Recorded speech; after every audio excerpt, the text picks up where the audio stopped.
Hola amigos, ¿cómo están? Buenas tardes. Les saluda Mónica Jacobo desde alguna parte de nuestro país. Hoy día no estamos en el estudio, estamos fuera de la ciudad de Lima, pero igual Jacobo y Asociados, cumpliendo con ustedes, el día de hoy empezamos la transmisión vinculada con el costo computable. Como les había prometido yo, vamos a ver en estas entregas lo que tiene que ver principalmente con el interés de todos ustedes vinculado a la declaración jurada del impuesto a la renta de tercera categoría, vinculado con el tema del costo computable. La semana pasada vimos los ingresos, ¿no?, en función de cómo es que se imputan los ingresos para efectos de la determinación del impuesto a la renta, y el día de hoy vamos a hablar del costo computable. En particular, ¿no?, en materia del impuesto a la renta, nosotros tenemos que remitirnos a lo que establece el artículo 20 de la Ley del Impuesto a la Renta y su reglamentación correspondiente para poder definir nosotros cómo aplicamos o cómo es que deducimos el costo computable de los ingresos del ejercicio en mérito a lo que establece pues este artículo de la Ley del Impuesto a la Renta. Primero, nosotros debemos tener claro qué debemos entender por costo, ¿sí? ¿Qué es el costo? Definitivamente nuestros colegas contadores tenemos muy claro el hecho del costo, que son los desembolsos vinculados con la producción o adquisición de un bien o la prestación de un servicio para efectos de que estos en su posterior venta o en su posterior prestación de servicios generen los ingresos correspondientes a las empresas. La idea del costo computable es poder tener claro a través de este concepto en qué momento es que yo voy a imputar el costo, ¿sí?, para efectos del impuesto a la renta y en qué ejercicio. El artículo 20 de la Ley del Impuesto a la Renta señala de manera sencilla lo siguiente: la renta bruta estará dada, dice, por la diferencia entre el ingreso neto total proveniente de las operaciones grabadas con el impuesto a la renta, obviamente, y el costo computable. Es decir, que para encontrar la renta neta nosotros tenemos que deducir a los ingresos el famoso costo computable. Y a partir del 1 de enero del 2013 el costo computable, al menos este párrafo del artículo 20, fue modificado de tal manera que ahora la ley exige que el costo computable debe estar debidamente sustentado en comprobante de pago. Con la modificatoria suscitada en el año 2012, para efectos de que a partir del 1 de enero del 2013 el costo computable tenga como sustento los comprobantes de pago, generaron realmente una modificación sustancial en materia de sustento de costo, puesto que anteriormente a esa fecha, a partir del 2012 hacia atrás, o sea, ya estamos hablando de periodos prescritos, ¿no?, el costo computable se podía sustentar con cualquier documento que no necesariamente sea un comprobante de pago, en la medida pues que el Tribunal Fiscal en reiterada jurisprudencia dejó sin efecto muchos reparos que cuestionaba la administración tributaria en la medida en que el costo computable no tenía como sustento un comprobante de pago. A partir de 2013 pues ese tema se zanjó ya legalmente, sobre todo porque evidentemente el interés del Estado o del legislador en materia tributaria es que el costo computable también tenga sustento en el comprobante de pago. En tanto, pues siempre se busca el tema de la fehaciencia y la formalización del sustento de este tipo de conceptos en materia tributaria. Inicialmente, para efectos del costo, lo que nosotros debemos tener en claro es siempre diferenciar el costo del gasto. De repente para nosotros los contadores este tema de diferenciación resulta siendo pues digamos que ¿para qué diferenciar si todo el mundo sabe que es costo-gasto? Pero el efecto tributario realmente es bastante importante en la medida que el costo, tal como el Tribunal Fiscal ya también lo ha señalado, solamente será reconocido, o sea, solamente será imputado en la medida que este costo esté vinculado con los ingresos que se generen en el ejercicio. Si no hay ingresos en ese ejercicio, no hay costo computable que imputar en el ejercicio.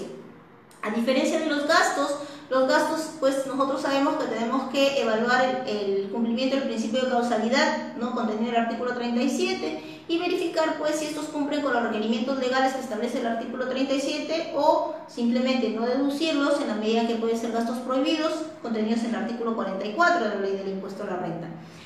¿Qué es lo que pasa con el costo y el gasto, ¿no? Sustancialmente es bastante importante. ¿Por qué? Porque el gasto se va a imputar en el ejercicio en que se devenga, en principio de lo devengado que vimos la semana pasada, que en materia del impuesto a la renta, el principio de lo devengado se aplica para los dos conceptos importantes que son los ingresos y los gastos.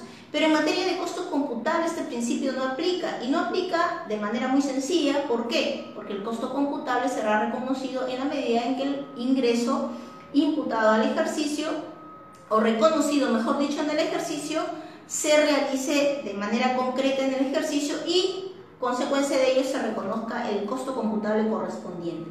De tal manera pues que los efectos tributarios son bastante importantes, ¿no? Porque estamos hablando de la generación de la renta bruta, ¿no? Y en el otro caso de la deducción del gasto estamos hablando que ello nos conlleva a determinar la renta neta del ejercicio.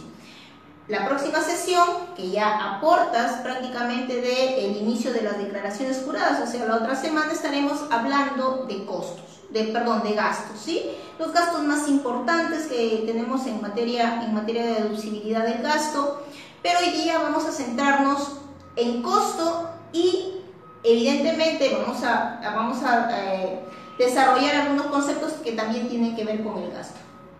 Principalmente y de manera muy importante, el Tribunal Fiscal, como por ejemplo en la resolución 4860-5/2019, señala que solo corresponde deducir costo de ventas única y exclusivamente cuando el ingreso se reconoce. Si no hay ingreso reconocido, señores, no hay costo.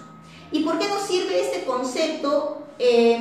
¿Por qué? Porque han existido casos en los cuales la administración tributaria ha imputado ingresos, o sea, mejor dicho, ha considerado algunos ingresos como ingresos afectos al impuesto a la renta, pero no ha reconocido el costo de estos ingresos, ¿no? ¿Qué es lo que ocurre? La administración tributaria puede considerar que alguna operación esté sujeta del impuesto a la renta, aun cuando el contribuyente no lo reconozca como tal, igual mantiene la administración tributaria el reparo, pero lo importante es lo siguiente, que si en la medida, por ejemplo, que el Tribunal Fiscal confirme el reparo, ¿sí?, del ingreso, es obligación de la administración tributaria reconocer el costo computable vinculado a este. De tal manera que si no se reconoce el costo porque el Tribunal Fiscal revoca la resolución y devuelve a la administración tributaria o lo declara nula para que efectos de la administración tributaria vuelva a recalcular la renta que corresponda hacia la renta bruta correspondiente en la medida que tiene que reconocer el costo.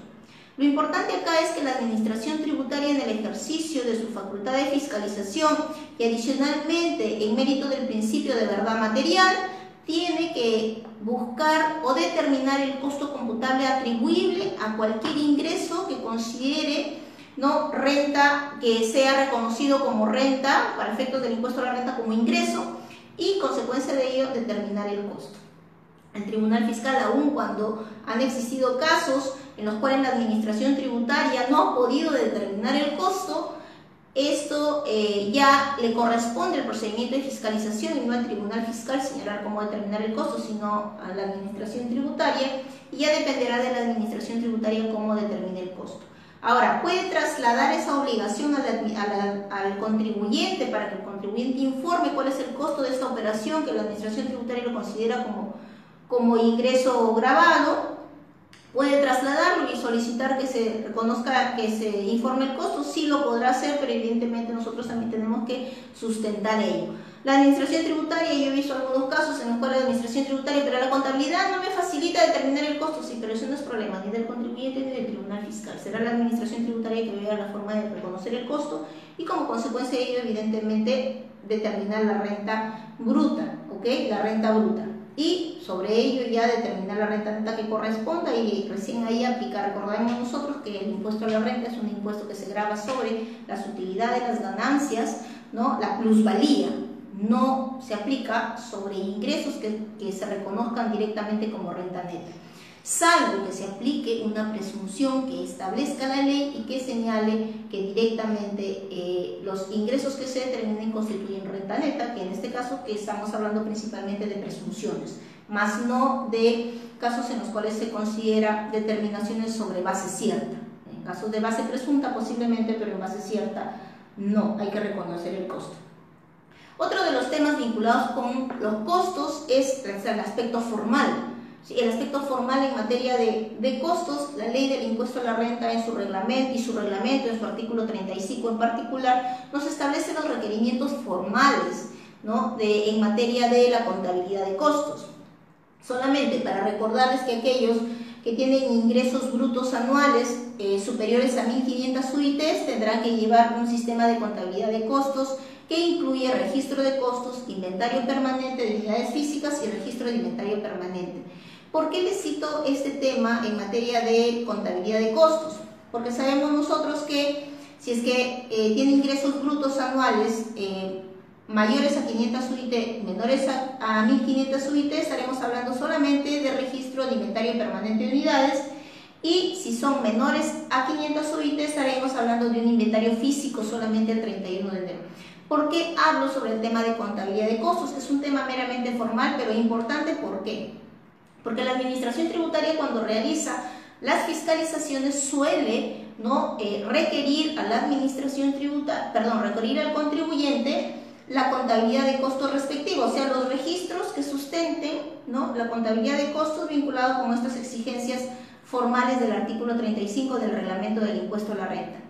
En mérito de esto, la administración tributaria, si es que no se le presentan los registros que acabamos de mencionar, dependiendo de los ingresos brutos anuales que haya percibido el contribuyente del ejercicio precedente, la administración tributaria aplicará una sanción, ¿no?, en tanto que detecta la infracción de no llevar los libros o no exhibir los libros ante el requerimiento que realice la administración tributaria, y las sanciones son considerables, entre 0.6 y 0.3% de los ingresos netos del ejercicio anterior. Y si estamos hablando que nuestro cliente tiene ingresos considerables del ejercicio anterior, pues la sanción resulta siendo un poco cuantiosa. Pero ¿qué ha resuelto el Tribunal Fiscal respecto de este tema? La resolución del Tribunal Fiscal de Observancia Obligatoria, la 4289/8/2015, y la resolución del Tribunal Fiscal 8246/8/2015, ¿no?, emitidas por el Tribunal Fiscal en el año mencionado, han señalado lo siguiente. En materia de exigencias formales contenidas en el artículo 35 que acabamos de mencionar del reglamento, en relación a los libros y registros referidos a inventarios, señala que solo son aplicables a los contribuyentes, empresas o sociedades cuya actividad requiera practicar inventarios físicos o materiales. Es decir, estamos hablando solamente de aquellas empresas que tienen que realizar inventarios físicos y materiales, o sea, estamos hablando de bienes, ¿no? Y si hablamos de bienes, estamos hablando de empresas que producen o comercializan bienes, no estamos hablando de aquellas empresas que prestan servicios, ¿no?, cuyo producto, cuyo giro de negocio sea la prestación de servicios. Y la resolución, miren, del Tribunal Fiscal de Observancia Obligatoria, la 8246/8/2015, aclara el tema de tal manera que señala que están obligados a registrar información en un registro de costos, ¿no?, aquellos que tienen ingresos superiores a las 1.500 UITs, que forma parte del sistema de contabilidad de costos, dice el Tribunal Fiscal, si su actividad implica la existencia de un proceso productivo que origine un bien material o físico, que deba ser evaluado y que califique como inventario. O sea, ¿qué es lo que dice el Tribunal Fiscal? Solamente estás obligado a llevar contabilidad de costos si es que tú obtienes como mérito de la producción o comercialización bienes físicos, y consecuencia de ello tienes que valorarlo en tanto ello califica como inventario. Esto quiere decir que las empresas prestadoras de servicios no tienen la obligación de llevar la contabilidad de costos de acuerdo a los límites establecidos en el artículo 35 del reglamento de la ley del impuesto a la renta. De tal manera que con esta resolución del Tribunal Fiscal y con la anterior que se complementan, están vinculadas con multas, ¿no?, impugnaciones que interpusieron con los contribuyentes que prestaban servicios. Miren, una de ellas prestaba servicios de transporte, y la administración tributaria le aplica una sanción, que la multa será considerable en la medida que no había presentado el registro correspondiente, en tanto el contribuyente había percibido ingresos brutos anuales del ejercicio anterior superiores a 1.500 UITs. De tal manera que el Tribunal Fiscal dijo que en tanto no produce ningún bien material y no está obligado a realizar inventarios porque es una empresa prestadora de servicios, no está obligado a llevar contabilidad de costos. Ustedes deben tenerlo en consideración para efectos del cumplimiento de ese tipo de obligaciones formales. Y de manera particular yo les recomiendo leer estas resoluciones del Tribunal Fiscal, que son un poquito amplias, pero que desarrollan conceptos contables bastante interesantes que nos pueden servir de repente para otro tipo de dudas que podamos tener. Debemos tener en cuenta también que el artículo 20, que antes era bastante pequeño en redacción, ahora es amplio, porque ha incorporado algunos temas vinculados, por ejemplo, con el tema de no habidos.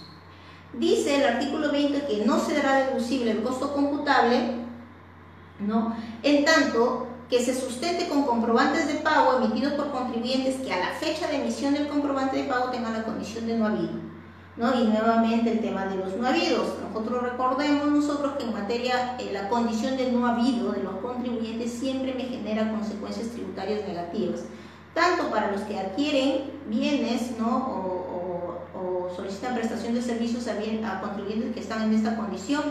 Saben que las consecuencias tanto en materia de costo o gasto siempre son perjudiciales porque no se nos reconoce. ¿Y qué pasa si es que yo compro y tiene la condición de no habido en la fecha de la adquisición? El contribuyente que utilice el comprobante de pago como costo solamente lo podrá deducir, o mejor dicho, imputar el costo, salvo que al 31 de diciembre, ¿no?, que se emitió el comprobante, el contribuyente cumpla con levantar la condición de no habido. Un poco complicado que uno empiece a perseguir al proveedor para que el proveedor de mutuo propio levante su condición de no habido el 31 de diciembre. Si ello no ocurre, perdemos el costo.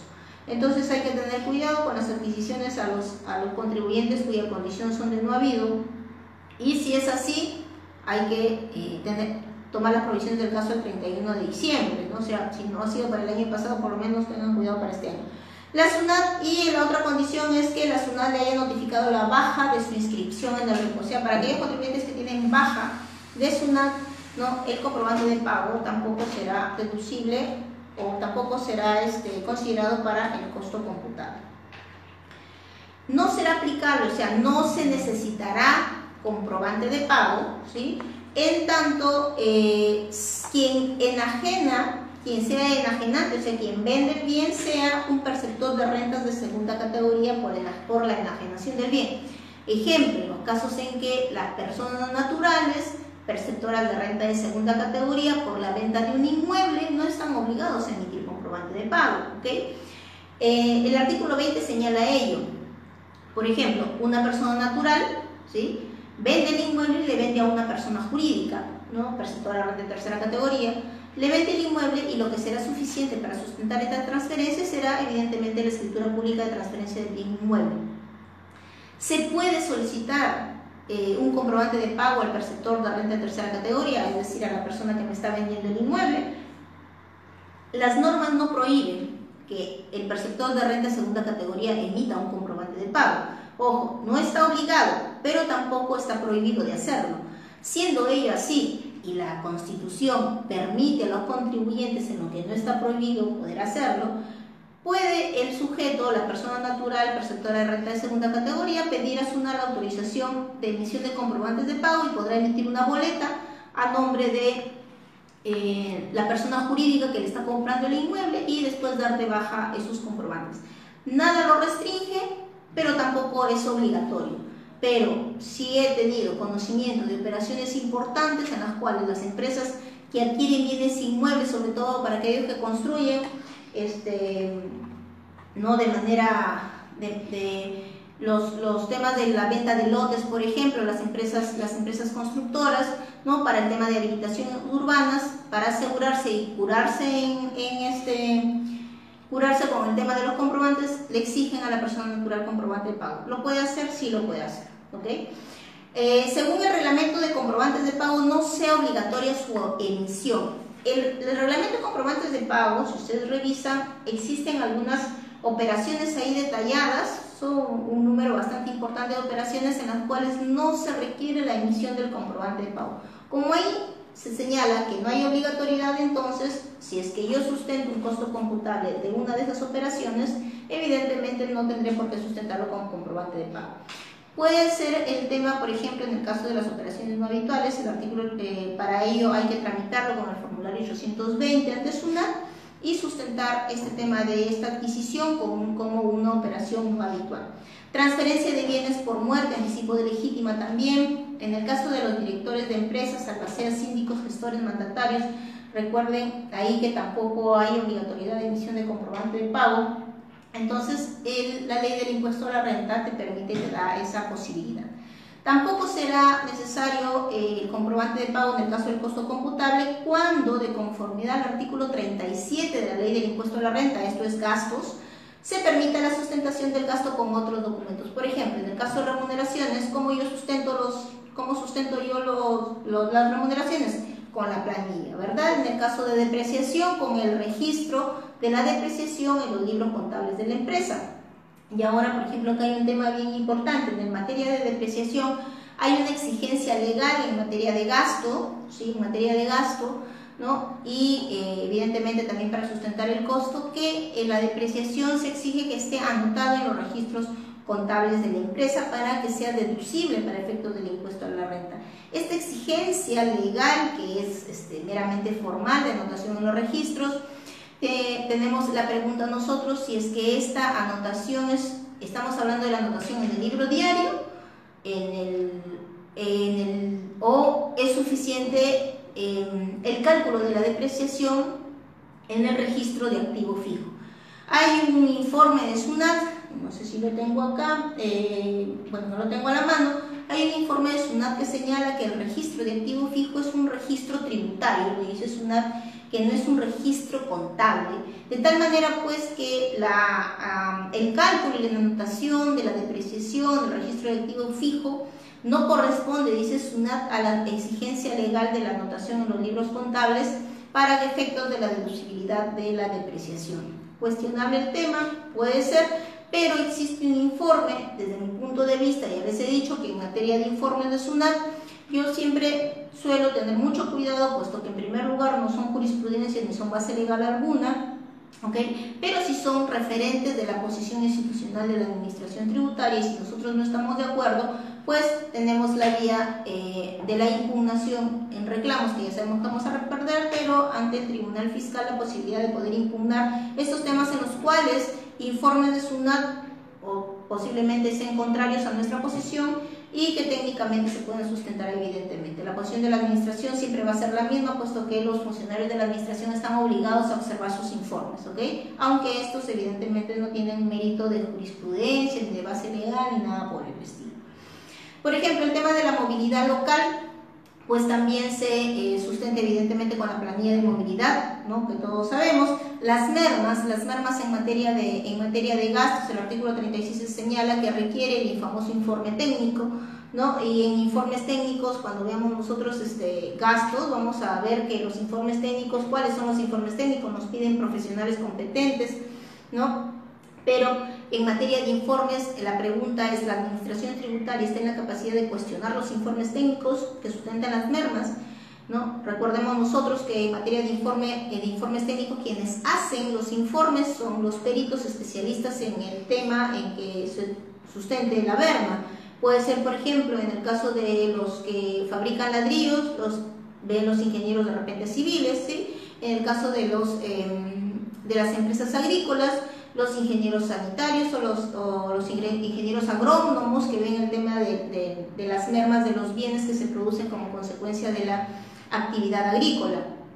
Si hablamos de desmedros, en materia de desmedros hablamos de la acta notarial, es el notario que en presencia del notario tiene que destruirse los bienes, ¿no? El acta notarial se requiere, hay todo un procedimiento que exige el artículo 37, comunicar a SUNAT con 6 días de anticipación, destruir los bienes en presencia del notario. Para esto el notario nos tendrá que hacer un acta notarial.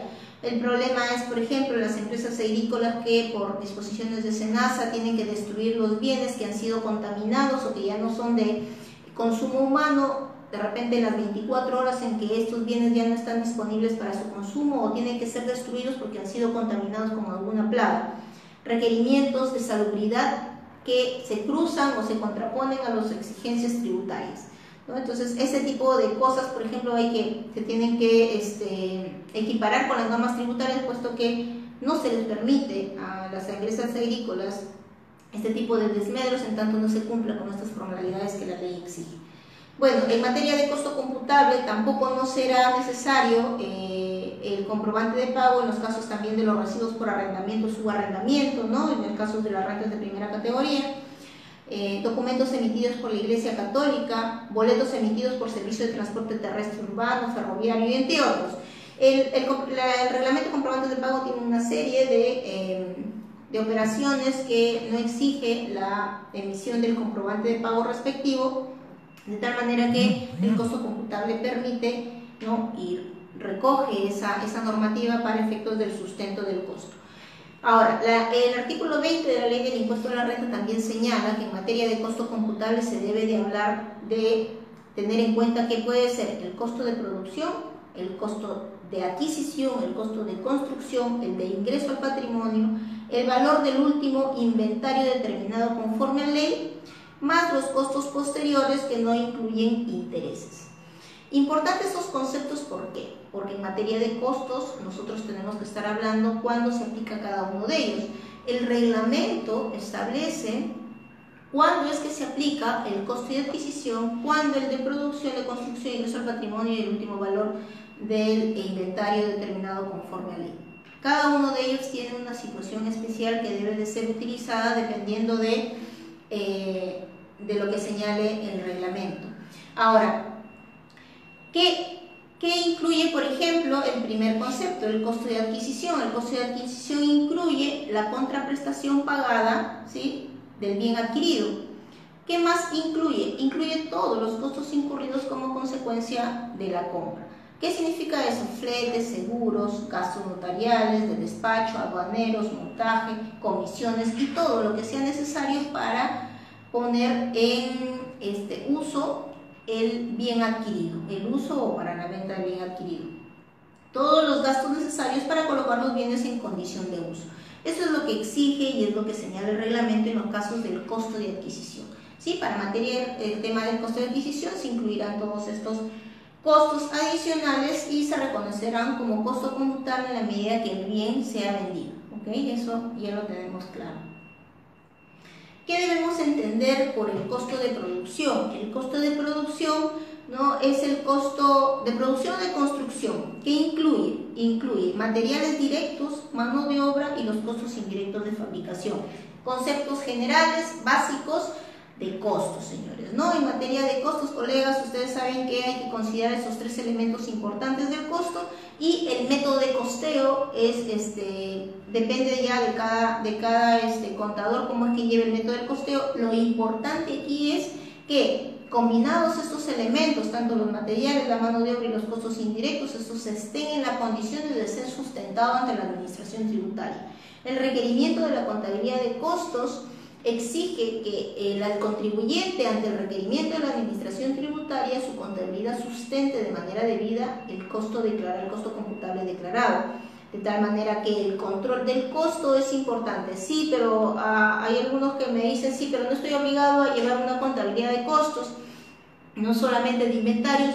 Sí, señores, eso es cierto, pero lo importante acá es que si yo tengo un proceso de costos atribuidos a bienes que estoy vendiendo y estos sustentan en un costo de producción, por ejemplo, por lo menos hay que tener un mínimo de material probatorio o contable que me sustente el costo que yo estoy declarando ante la administración tributaria. Casi la gran mayoría de temas no tienen que ver con un costo de producción, en la medida pues que siempre se piensa en una empresa comercializadora, ¿no?, de compra-venta, donde tanto el costo de producción no es calculado de la manera debida, en tanto que no es necesario, porque estaríamos hablando del costo de adquisición, pero yo creo que hay que tener en cuenta en tanto tengamos nosotros el costo de producción que lo debemos de sustentar.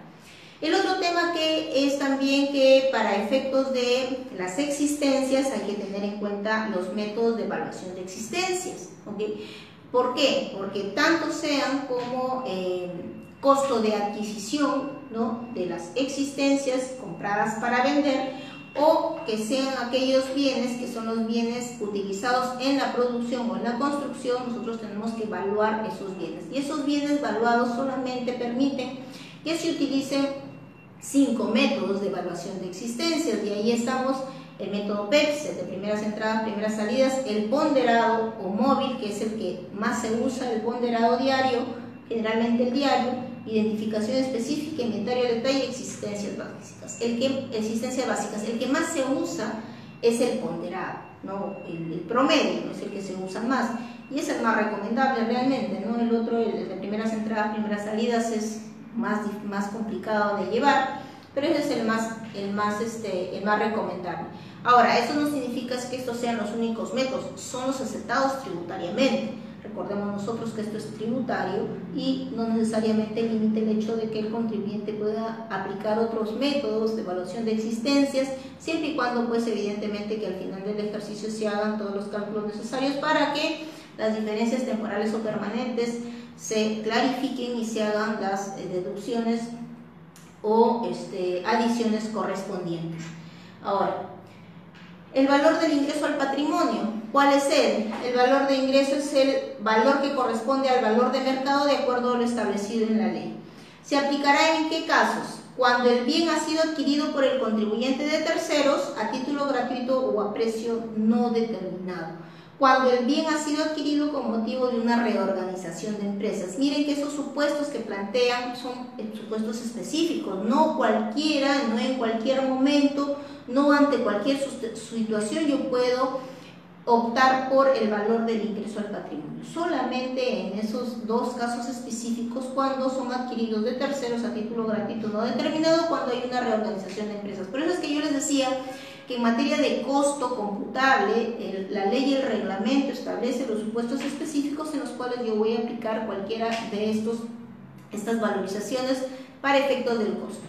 Finalmente, y para cerrar el tema, ¿sí?, hay que tener en consideración los efectos tributarios de la bancarización, que lo vamos a tocar con mucha más profundidad en un tema aparte, los efectos de la bancarización, puesto que si es que yo no uso los medios de pagos que establece la ley de bancarización, los pagos vinculados a las adquisiciones, ¿sí?, sean de bienes o de servicios, no me permitirán deducir gastos, costos o créditos respectivos, ¿no?, vinculados a esas facturas.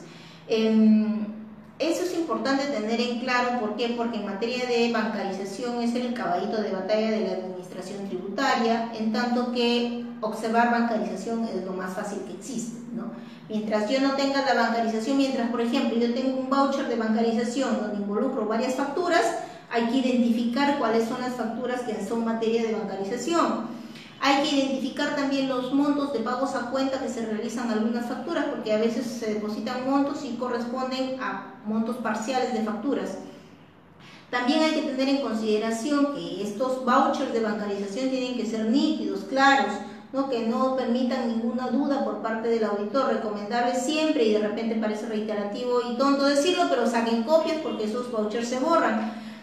Segundo, el tema del cheque no negociable, ¿no? El tema del cheque no negociable, que para todos puede ser de repente un exceso por parte de la administración tributaria, que me repara porque el cheque no tiene el sello no negociable, a pesar que la utilización del medio de pago, que es el cheque, garantiza la transparencia de la operación, puesto que para esos efectos fue creado la bancarización, el sistema de medios de pago.